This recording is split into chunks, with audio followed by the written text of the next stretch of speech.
Apple updated their MacBook Pro lineup earlier this year, and it was a rather interesting upgrade. The 13-inch MacBook Pros now feature quad-core processors, which changes the game for these laptops. Sadly, they didn't give non-Touchbar models that same treatment. As of now, this MacBook Pro maxes out at Kaby Lake. Despite these news, there are still pretty good arguments to be made for this laptop's value. With that said, let's review Apple's 2018 13-inch MacBook Pro. We won't need a touch bar for this one to do well, however.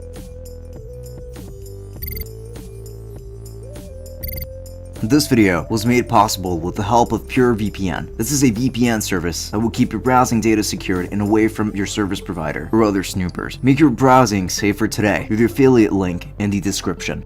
The exterior design consists of aluminum. This laptop is completely shrouded in it, which makes it one of, if not the best built laptop as of yet. This laptop is incredibly light and has close to zero flex around the chassis or screen. Also, this laptop has a metal hinge, which is exactly how I would want my laptop to be built. Build quality is exceptional.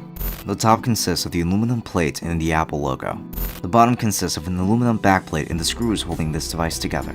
On the right, we've got a lonely headphone jack, and on the left, we've got two Thunderbolt 3 ports. So yeah, this is the absolute base model for the MacBook Pro, and believe me that despite the missing two Thunderbolt 3 ports from the Touch Bar model, this laptop is still a better value than it was 2 years ago. Let's dive more in depth. This laptop features a gorgeous 2560 by 1600 resolution display. This screen is incredible for all kinds of uses. It gets bright enough to withstand using it outside, and this display is very color accurate. It's great for editing videos, working with photos, and content consumption. I love it.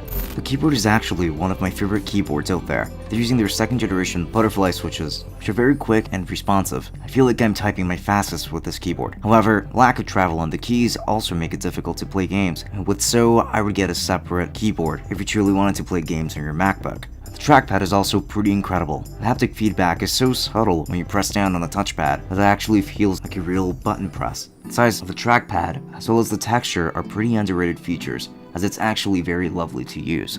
This is when we start to see some of the compromises for this MacBook. That's with the webcam. This camera is terrible and shouldn't even fall under the HD category. This camera is grainy, pixelated, and just uninspiring. This needs an upgrade for the following refresh, as I don't see why Apple needed to compromise on the webcam. And so back to the good stuff. The speakers are quite amazing. I compared the speakers on this laptop to those of my Razer Blade 14 and the results blew me away. Have a listen.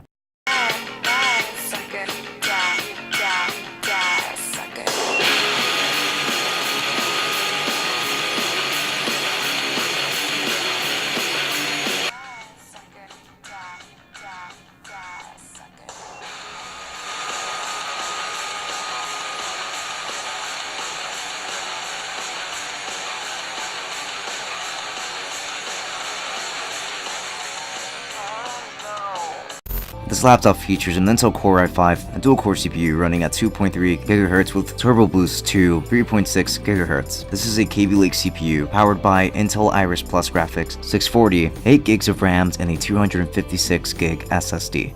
So immediately, we went into testing this laptop's performance in different software. We started with a gaming test. Playing CSGO was doable, but nothing earth-shattering. We had to lower the resolution to mid-settings at 800p. This laptop will run light games just fine, but you are compromising on performance. Not an issue for most casual gamers, however.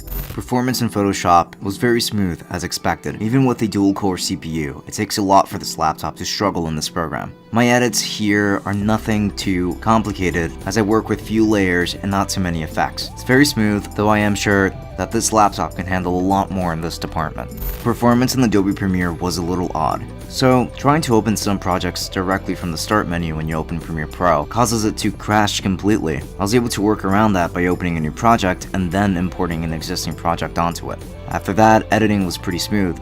But because of a lack of a quad-core CPU and GPU, Premiere's rendering was slow, and working on it could become sluggish depending on what you're doing. So performance is okay, but I'd recommend using Final Cut Pro instead, if possible.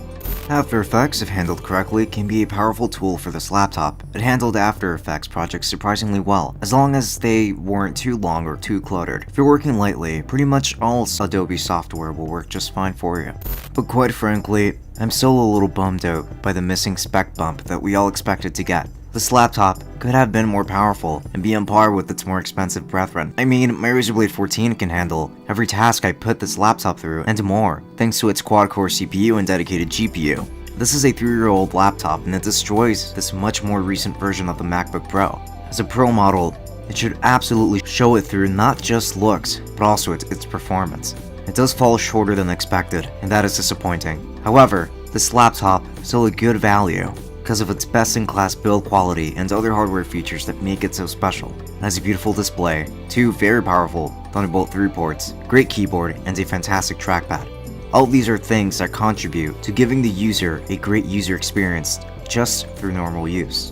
Which leads directly into another one of its best features, the battery life. This laptop has great standby power and can stay on for days on sleep mode. And most importantly, battery life during use is pretty great. You can easily squeeze 8 hours out of this machine despite all the workloads I mentioned above. To make things better, you can use any USB-C cable to charge your laptop.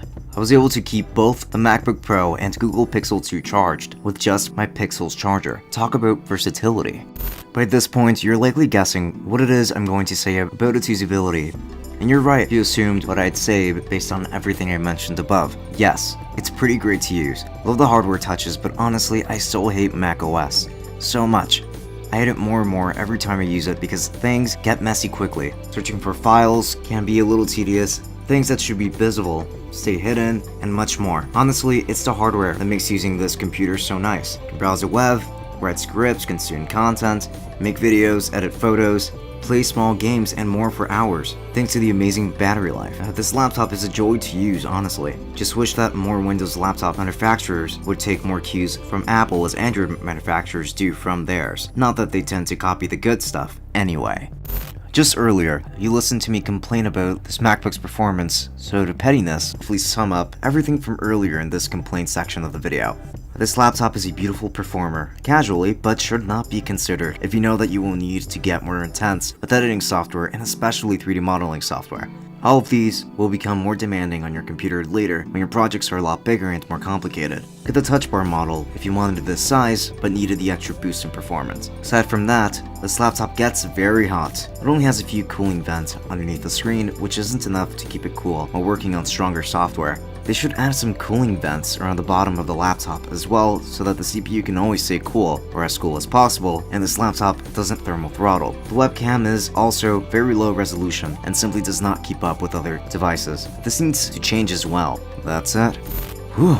That was a roller coaster of emotions, as I've been able to test this laptop out for a while now, and I'm glad that I got the opportunity to do so. To conclude this video, I actually really like what Apple has done here, but I hate having to pay premium prices for what is always a compromising experience every time I decide to purchase one of their products. I have to return this laptop to my lender soon, but I've discovered that despite the compromises I mentioned above, this is still a good value for $1,300 at the absolute base and $1,500 for this specific model. You get a very nice taste of what a truly premium device feels like, one that is reliable and consistent in what it stands for. I do recommend this laptop to those searching for a premium yet comfortable experience.